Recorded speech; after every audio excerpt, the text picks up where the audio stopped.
Ikaze nanone bakunzi bacu, ijoro ribaruwa riraye M23 ihuye n'umugoroba mubi. Biravugwa ko aka kanya tuvugana umutwe wa Red Tabara ndetse na FDLR twirwaneho ndetse na coalition muri rusange aba barwana kuri leta ya Kinshasa.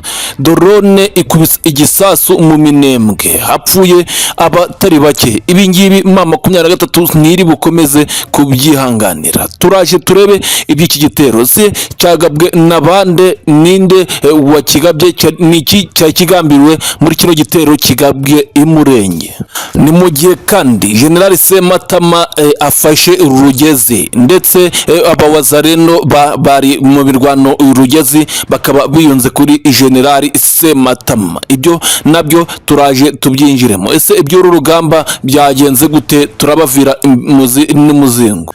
Uvira rwagati isasu riri kuvuza ubuhuha. Ni mu gihe ibitero byibasiriye teritwari ya Rucuro, ahangaha ni muri impande ya Kavumu Airport. Bikaba byashegeshe ndetse bikaba byashegeshe M23 cyane, ndetse n'abaturage batuye muri Mweso bakaba bakomeje kugenda bahunga. Ibi bitero bikaba byakomeje kwibasira mu duce two mu Birubiru, Masisi ndetse na Rucuro. Uviraho byatokombe isasu riri kuvuza ubuhuha. Iki gitero nacyo turaje tukinjiremo. Ese koko n'abarundi cyangwa se n'abacancuro b'Abanyaromania? Turebe ese koko M23 aba bacancuro ndetse n'aba bawazarendo bimeze bite? Byose tubyinjiremo akantu ku kandi. Intasi za M23 biravugwa ko zageze mu gihugu cy'u Burundi ndetse ziri kugenda zitohoza amakuru amwe turakubwira ahangaha akantu ku kandi kuri mu gihugu cy'u Burundi. Turababwira kandi ko FARDC ndetse n'Abarundi baguye muri ambushi, ndetse n'indege yari yikoreye toni zigera kuri 37 yikoreye ibikoresho bigiye bitandukanye bya gisirikare. Ese iko yari yikoreye izi mbunda, amadorone agiye atandukanye ndetse n'ibisasu bikomeye. Ese iyi FARDC, iyi leta ya Kinshasa igiye kubikoresha muki? Byose uri byumve hano. Ese imbunda za abaturage nizo gukoreshwa iki? Ko byatangajwe ko leta ya Kinshasa yatanze imbunda ku basivili. Ikaze nanone mukunzi wacu udahema kudukurikirana, wowe yakoze subscribe, wahisemo neza umuyoboro Info Hub 250, umuyoboro w'amakuru wizizewe ndetse amakuru ya politike, ku mutekano ndetse na diplomasi. Nguko uko twinjiye mu makuru yacu yakakanya, update zigezweho.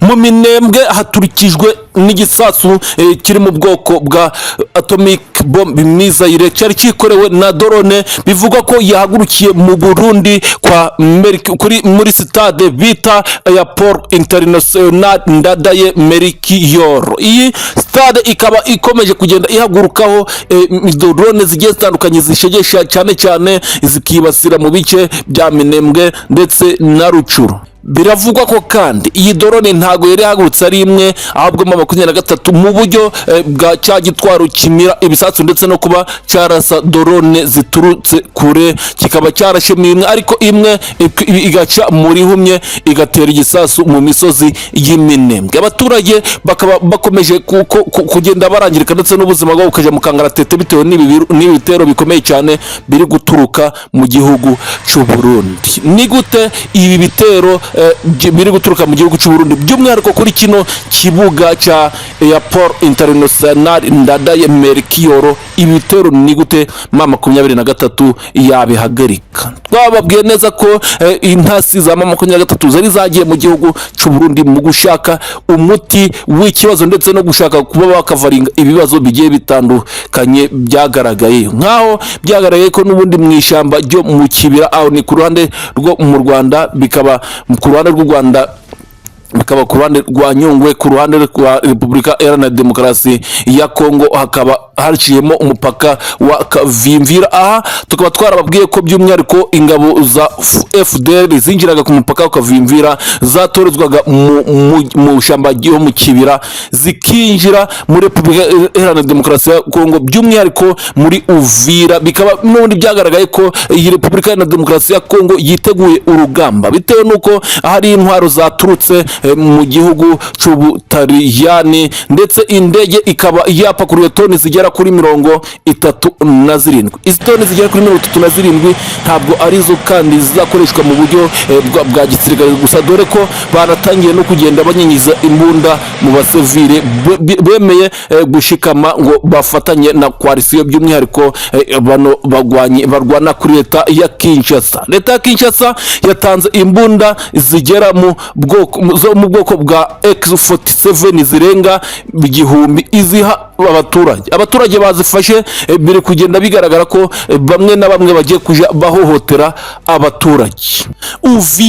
Uvira ibyayo byayoberanye. Uvira ikomeje kugenda ibisibaniro, ikomeje kugenda iba ihuriro ryo kuba n'ubundi hakomeza kuba hakwakamo urugamba rukomeye cyane. Abacancuro baturutse mu bihugu bigiye bitandukanye bakaba bari gukomeza gucakirana na M23 ndetse by'umwihariko na coalition muri rusange, abarwanyi bagwana kuri leta ya Kinshasa. Ikibazo gikomeye cyane nuko kugeza kuri ubu ngubu Repubulika ya Demokarasi ya Kongo yari yemeye ko igiye kuja mu biganiro by'amahoro, ariko kandi bakanemeza n'agahenge mu biganiro byagiye bibera mu bihugu bigiye bitandukanye ku isi, muri USA ndetse no muri Qatar, Doha. Ibi ngibi bikaba kwari kugira ngo Tshisekedi mu by'ukuri yambarire itabaro, yambarire urugamba, yambara amagunira, mu by'ukuri arebe ko yagwana na M23 irageranewe nko mu bice bya Rucuro, aha ni muri teritwari ya Rukombo,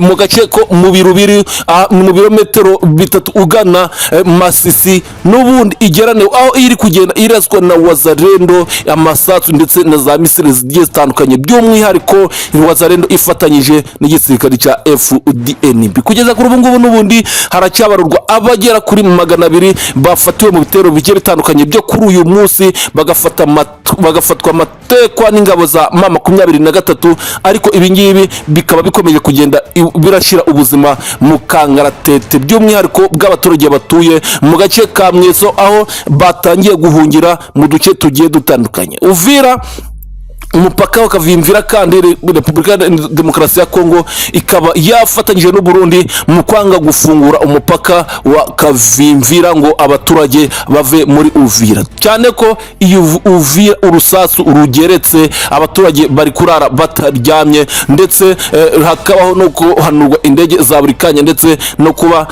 Repubulika ya Demokarasi ya Kongo iri kugerageza guhagurukura drone za buri kanya. Uvira ho isasu riri gucumba kubera bitewe nuko n'aba bacancuro bagezemo baturutse mu bihugu bigiye bitandukanye bafite amaraso masha. Generali Sematama ubwo twimanukiye tugeze n'ubundi mu Minembwe, aho ni Generali Sematama wari wacakiranye n'ingabo za Wazalendo. Ahangaha rwose imirwano yabereye irugezi, aha neza